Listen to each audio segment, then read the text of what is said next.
Hej, witam wszystkich, z tej strony Razym i zapraszam na kolejny odcinek mojego poradnika do gry Dark Souls 3. Poradnik dla początkujących i nie tylko, gramy w dodatek właśnie do gry Dark Souls 3 o nazwie Ring City, Miasto Pierścienia. No i właśnie w ostatnim odcinku przeszliśmy tak naprawdę do już finalnej lokacji, gdzie mamy finalnego bossa, ale zanim tam właśnie pójdziemy, czeka nas jeszcze jeden boss. Wielu ludzi mówi, że najtrudniejszy, jeśli chodzi o Dark Souls 3, jeśli chodzi oczywiście o te dodatki wszystkie. Więc sobie na niego teraz pójdziemy. Będzie to ten smok, z którym już walczyliśmy. A i nie udało mi się tutaj przeskoczyć, bo w tamto miejsce trzeba właśnie przejść tutaj z windy. Także tutaj musimy iść. O, tutaj. I tutaj jak sobie pójdziemy właśnie w to miejsce, gdzie mamy tutaj przedmiocik. Jest to żar. I przeskoczymy sobie przez chyba tą. Dokładnie, przez tą ścianę to odpali nam się właśnie iluzoryczna ściana i będzie tutaj przejście dalej. Jeszcze nie schodzimy po drabince, tylko idziemy tutaj, bo tu jeszcze będzie ozdoba włóczni Filianore. I schodzimy sobie w dół i tutaj właśnie będzie nas zaraz czekać walka z bossem. Będzie to ten smok, ma on bardzo dużo życia, bardzo jest agresywny, ogólnie jest ciężki. Więc myślę, że będzie na pewno ciekawe. Mamy jeszcze standardowy prosty zwój i fioletowe zwoje, jakiś tam secik. Tutaj mamy również NPC do przyzwania. Siostra Shira Rycerz Filianore. Szczerze mało ona jest przydatna raczej w tej walce. Więc raczej wam bym ją nawet odradzał przyzywania. No i zaczynamy walkę. Ten boss jest opcjonalnym bossem, więc nie musicie go podejmować. Ale oczywiście my sobie spróbujemy go zrobić. Także nie przedłużając, wchodzimy, zaczynamy. No i zobaczmy jak nam z nim pójdzie. Gdzie spadamy na taką długą drogę. No i ten smok, którego pokonaliśmy, spadł do tej jaskini. No i leży sobie, czeka na nas. Także nie traćmy czasu. Działajmy. Polecam bić go w głowę, nie jest to takie wcale oczywiste, bo w głowę ma najwięcej obrażeń. Ale widzicie, że ma bardzo dużo życia. No i bardzo agresywne ataki. Także oczywiście staramy się go atakować w głowę. Aha, no i oczywiście nie wspomniałem, ten boss ma też dwie fazy. Okej, tutaj kurczę, myślałem, że już nas ten atak nie dosięgnie, no ale trudno.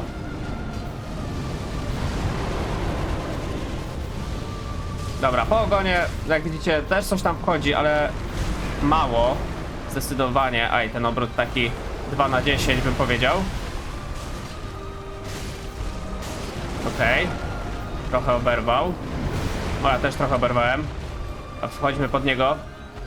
Ja zawsze z tymi smokami to lubię wchodzić sobie pod nie. Nie wiem, czy to jest najlepsza taktyka, ale tak mi się najłatwiej z nimi walczy. Zdecydowanie.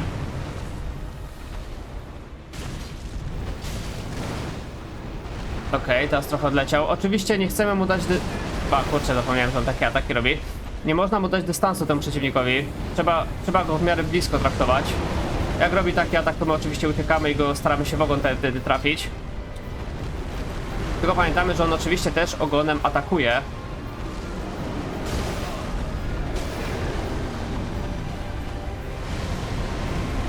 Dobra. Jak robi taki atak paszczą, to trzeba się do jego prawej przetransportować. Jak widzicie, ja na tej walce nie korzystam w ogóle z namierzania. A to dlatego, że uważam, że tutaj namierzanie mocno komplikuje sprawę. Moim zdaniem to namierzanie troszeczkę się gubi podczas tej walki. I łatwiej jest po prostu bez niego. Nie w tempo kompletnie ten unik, ale to nic.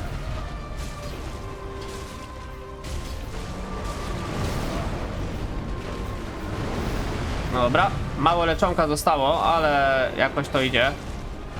A zresztą powinniśmy przejść do drugiej fazy.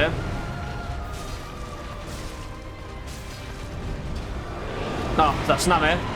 Dobra, oczywiście odsuwamy się teraz, bo on teraz będzie robił takie coś, więc nie ma sensu niepotrzebnie damage'u dostawać. Jak widzicie, bardzo agresywne ataki zaczyna.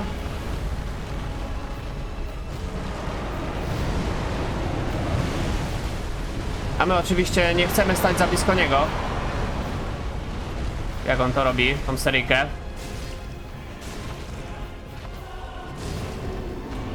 Okej. Jak widzicie, druga faza się specjalnie nie różni od pierwszej, tylko właśnie jeśli odsuniemy się od niego za daleko, to będzie, kurczę, problem wtedy. Bo on wtedy będzie robił bardzo potężne ataki.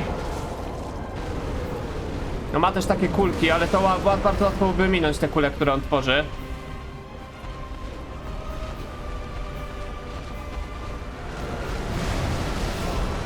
Aj, nie tutaj ciachnął jeszcze. Aj, kurczę, tutaj akurat mi się nie udało tego za dobrze wyminąć.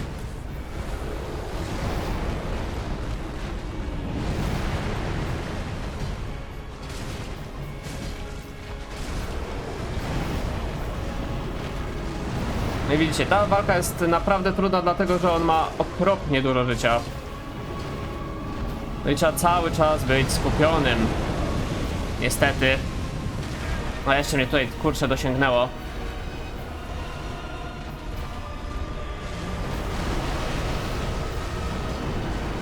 No znowu będzie oczywiście sobie tutaj ogniem nawalał. No jak mu wejdziemy na tył, no to wtedy tym ogonem ładuje, mamy naprawdę wtedy szansę na zrobienie czegoś. Ten atak też jest łatwy do wyminięcia, kiedy on zionie, no bo możemy go tam po boczku wyminąć.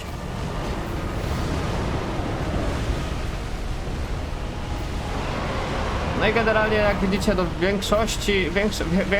więcej czasu w tej walce to spędzamy na plecach jego. Dobra, on teraz zrobi to mocne combo, ja sobie mogę broń teraz wziąć, szybciutko sobie zakląć. No, tylko teraz jest bardzo daleko, ja nie wiem, czy teraz nie zacznie tam porządną serię robić. No, chyba zacznie. Dokładnie. Tu będzie robił taką serię laserów. I po tym one jeszcze wybuchają, więc trzeba tutaj naprawdę uważać. No właśnie.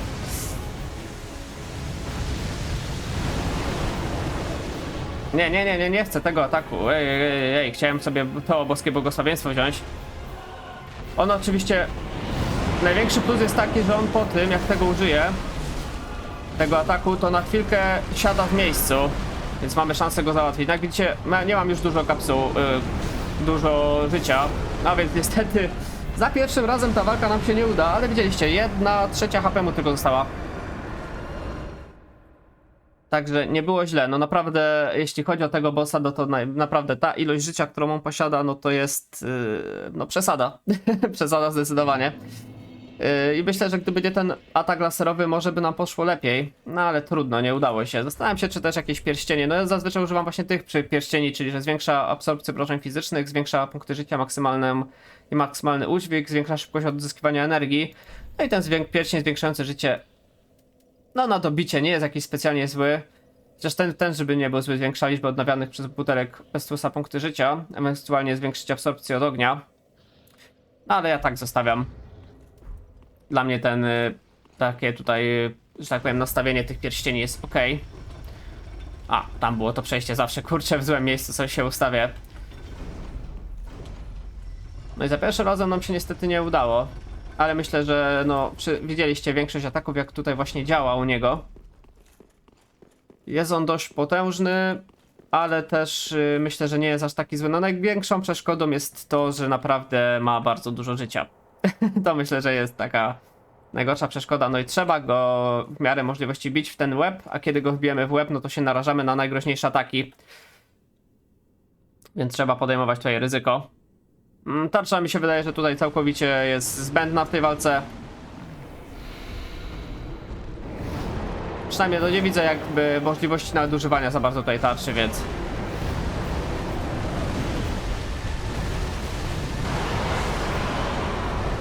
No, kończ tą serię ataków, odwróć się w naszą stronę.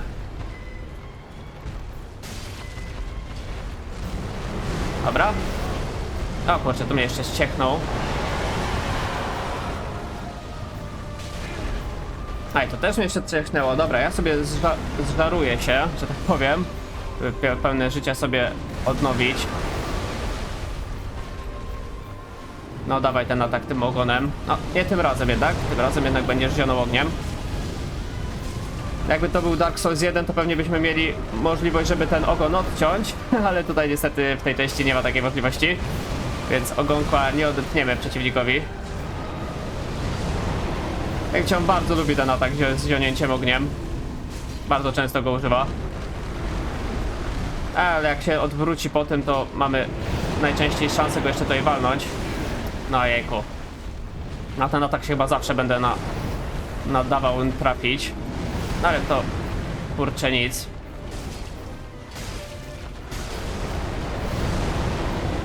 Dobra, poleciał do przodu. Trzeba go tylko tam dogonić. No dawaj.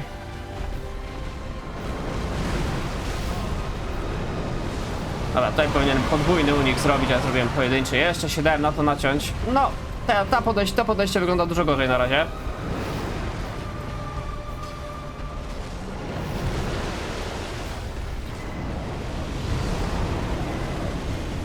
Dobra, weź mu na ogon. Bo tam z 2 razy trafić. Albo raz. Też spoko.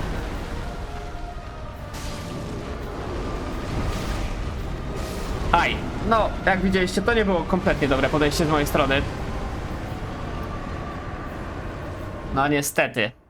Niestety zdarzają się i takie, no ale tu już od początku widziałem, że nie było za dobrze. No jak widzicie, jestem boss potężny, aczkolwiek no... Zaraz go oczywiście pokonamy. Tutaj to była jedna z tych serii z tak zwanych walk z bossem, która poszła od początku źle. No ale to nic, spróbujemy jeszcze raz oczywiście. Oczywiście zaczniemy sobie od żaru. A skończyło mi się chyba boskie błogosławieństwo na stanie. No trudno się mówi. Poradzimy sobie i bez tego ulepszenia. Dobra, to ja może już zawczasu w sumie użyję sobie ulepszenia, żebyśmy od razu mogli zacząć z nim walkę już w pełnym ulepszeniu. No i chodź, Midir, mrokożerca.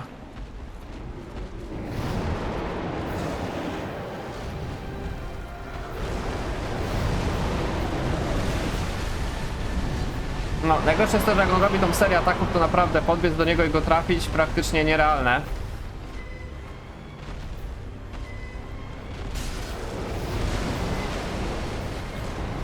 Okej, ziejemy ogniem. To w tym czasie w ogonie, jak go trafimy. A, zieje znowu, no to tym lepiej. No i dawaj, atak ogonkiem. Pięknie. Teraz mamy szansę go zaatakować. Tak, tym atakiem zawsze się chyba dam trafić, co?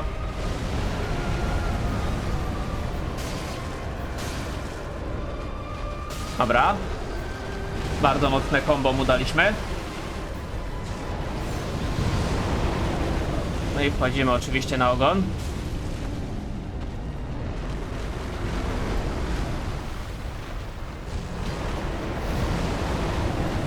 Dobra, robi ten dynamiczny atak, który no tak naprawdę nigdy nie trafia, ale czekamy, żeby się obrócił.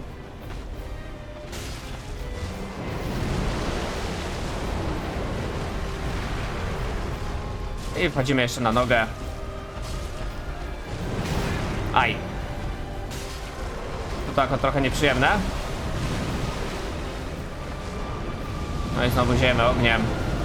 Damy w tym czasie oczywiście na ogon. I znowu możemy wejść na ogon.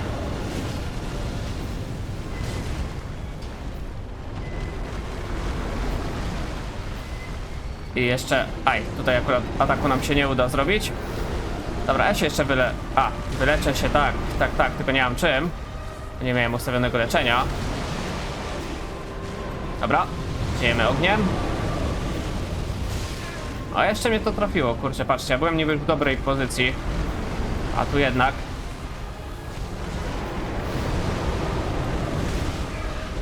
A jeszcze się naciąłem na ten atak, to bardzo niedobrze. Dobra, dajmy tak.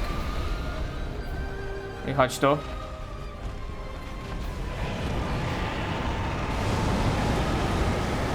Okej, tutaj musimy uciec, bo pod siebie walnął.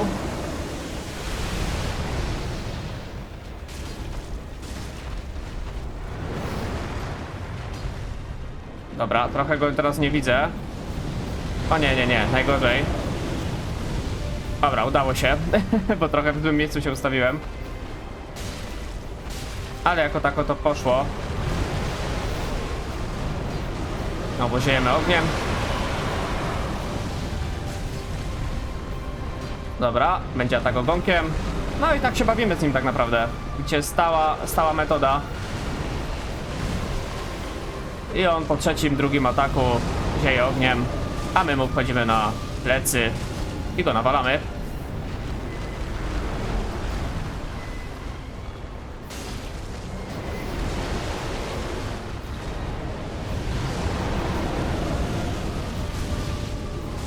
No, jak widzicie, bardzo powtarzalna walka. On zaraz rozpocznie oczywiście drugą fazę.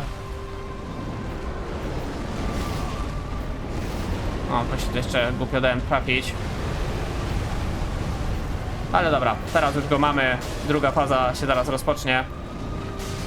Dobra, no i oczywiście uciekamy.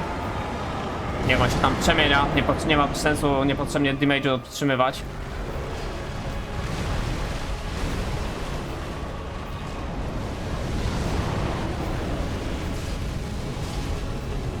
No widzicie, bardzo podobne są na szczęście te fazy obydwie.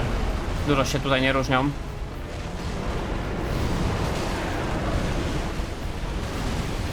Najgorzej jest tylko dać mu oczywiście dystans, bo jak on będzie miał właśnie, kurczę, na dystansie, to nas załatwi wtedy.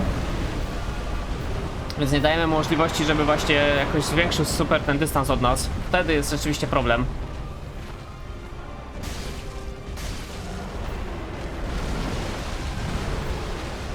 Bo widzicie, znowu zionie ogniem.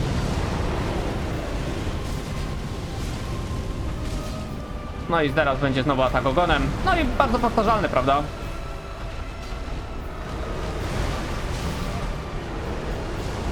No to teraz mnie akurat mocno trafił. O kurczę, na jednym hapeku zostałem, co? Dobra, 2 leczonka. Znowu na szczęście ładuje ogniem. No dawaj ataka. O, tym razem nie ogonem. Miło z twojej strony. Okej, już dajesz, no to dawaj. No oczywiście idziemy na ogon. Okej, to będzie ten atak tymi duszkami śmiesznymi. Albo i nie, coś innego zrobił. Po prostu wybuchł sobie w miejscu. No my staliśmy dość daleko, więc nam to za dużo nie zadało. Dobra, no i najważniejsze, żeby w tej fazie po tym ataku trzymać się go blisko.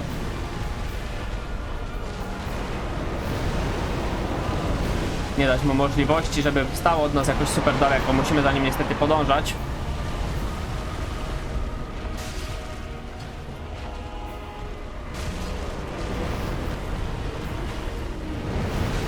Aj, tu nas jeszcze zgarnął, kurczę, niedobrze. Dobra, będzie ładował ogniem. Aj, i to dość mocno, niestety. No dobra, jeszcze mamy dużo leczenia.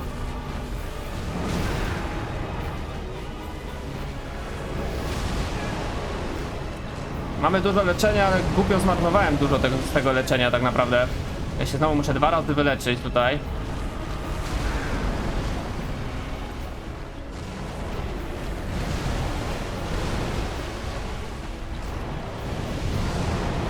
No i tego leczenia mi zostało nagle, widzicie, parę błędów i coraz mniej tego leczenia jest.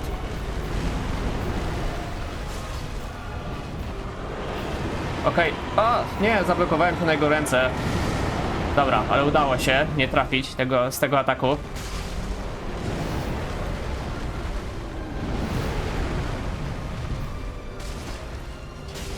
Dobra. No i teraz będzie szedł do przodu. A my się trzymamy go cały czas blisko.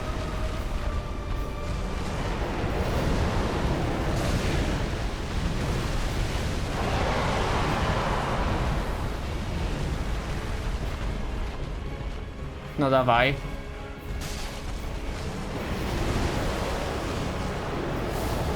Okej, tworzy te kuleczki swoje. Dobra, jak widzicie, no łatwo tego uniknąć na szczęście tych kulek. I zaraz go będziemy mieć. Tylko jeszcze trzeba się odsunąć. No i kończymy go. No i mamy go. Także taka oto walka. I dostaliśmy włócznie kościoła oraz dusza Midira, mrokożercy. No, przyznam szczerze, że dość sprawnie nam poszło za trzecim razem. No, może ta walka nie wyglądała na jakoś specjalnie skomplikowaną, ale z tego co słyszałem, że ludziom ona sprawia bardzo duże problemy, że właśnie to jest ten boss, który naprawdę wymaga jakiegoś opanowania. No, jestem w stanie to zrozumieć, bo ma naprawdę bardzo dużo punktów życia, ale jeśli znacie metodę, którą w sumie nie jest jakaś specjalnie trudna, bo zazwyczaj z tymi dużymi przeciwnikami w Soulsach i w Elden Ringu no w taki sposób się walczy, że wchodzisz mu w głowę, wiadomo, są krytykale, z tyłu go bijesz, kiedy masz możliwość i wchodzisz mu na głowę, kiedy wykona ataki. Także taki oto boss. No udało się za trzecim razem. Myślę, że spoko, nieźle. Także możemy iść, zobaczyć. Wpierw pamiętacie tego MP, wpierw pójdziemy sobie, pamiętacie tego NPC-a, co nam zlecił tutaj za zabicie go.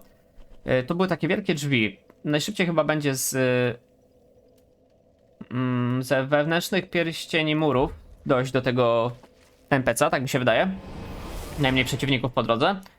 Więc sobie pójdziemy i zgarniemy tak naprawdę, no powiemy mu, że zadanie wykonane. I tak naprawdę zostanie nam tylko finalny boss do pokonania. Czyli idziemy tędy, tutaj, no jeszcze tutaj będą ci przeciwnicy, a może ich wybiję po drodze. Dlaczego by nie? Jeszcze będzie ten. Byłoby śmiesznie, jakby mnie teraz w sumie zamienił w klątwę. Pokonaliśmy potężnego smoka, ale padniemy od jakichś typów od klątwy. No to by było naprawdę zabawne, ale raczej postaram się, żeby to się nie wydarzyło.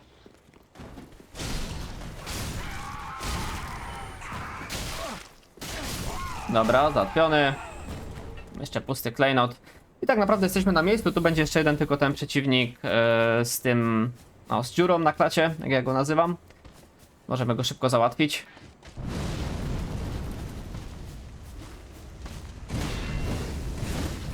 No, skończ te wymachy.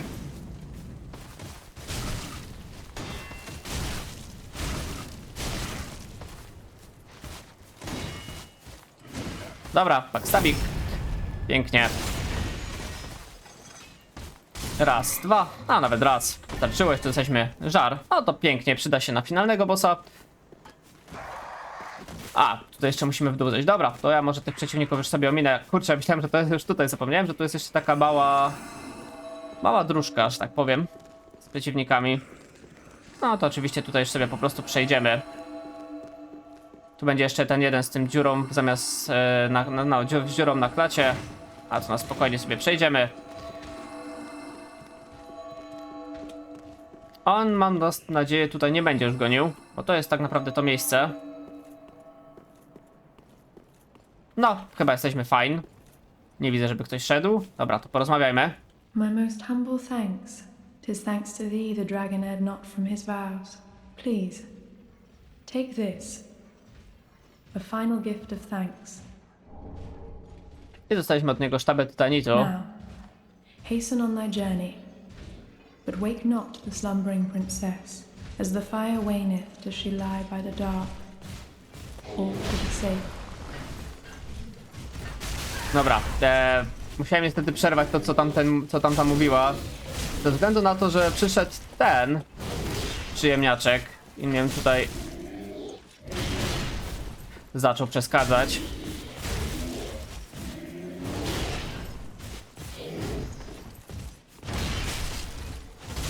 No, zgiń, bo chciałem jeszcze z nią pogadać.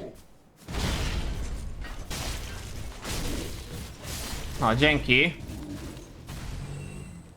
Jeszcze coś wyrzuciłeś z siebie, grudkę tytanitu, spoko. Coś jeszcze nam powiesz? Now, hasten on thy journey. As the fire waneth, does she lie by the dark. All for the sake of man. Okej, czyli to My tyle. humblest thanks. Now, as the Dobra, to mamy to zrobione. To możemy udać się jeszcze do kapliczki zjednoczenia, zobaczyć, co dostaliśmy za tego smoka, za pokonanie go. Zobaczmy, co nam tutaj przyszło ciekawego. Także idziemy tutaj. I rozpoczynamy transpozycję. Mamy do wybrany blask Starego Księżyca, splata do ataku miecz księżycowego blasku. Albo mieczyk, wyszczerbione ostrze, jest to katana do pchnięć, cięcia, wiadomo.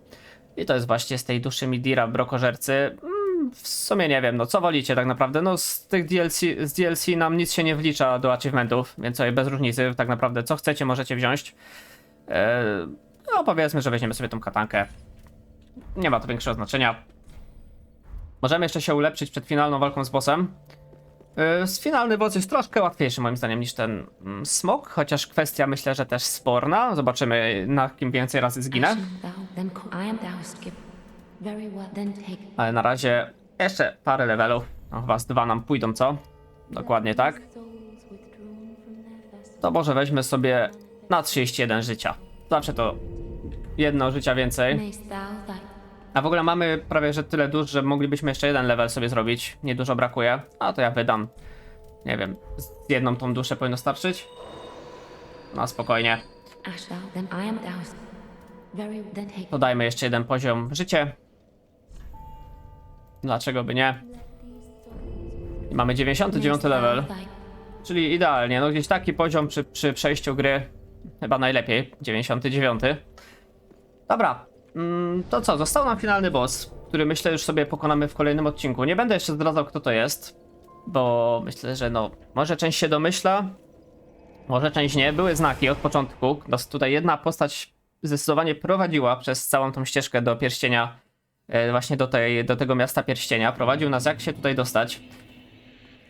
I właściwie to ten finalny boss nie jest też finalnym bossem, jeśli można tak to powiedzieć, bo tam finalnie będziemy walczyć z kimś innym, ale to jest jakby ostatni boss, który będzie miał pasek życia, ale nie będę zdradzał już więcej, bo tak jak mówię, to sobie zrobimy w kolejnym odcinku. Dzisiaj pokonaliśmy, no, jednego uważanych przez wielu za najtrudniejszego bossa właśnie w całych Soulsach, znaczy w całych Soulsach, w całym Dark Soulsie 3, bo oczywiście w całych Soulsach to nawet w top 10 myślę, żeby się nie złapał, no, chociaż może, ale nie wiem, no dla mnie nie był aż on taki wymagający, no ale wiadomo.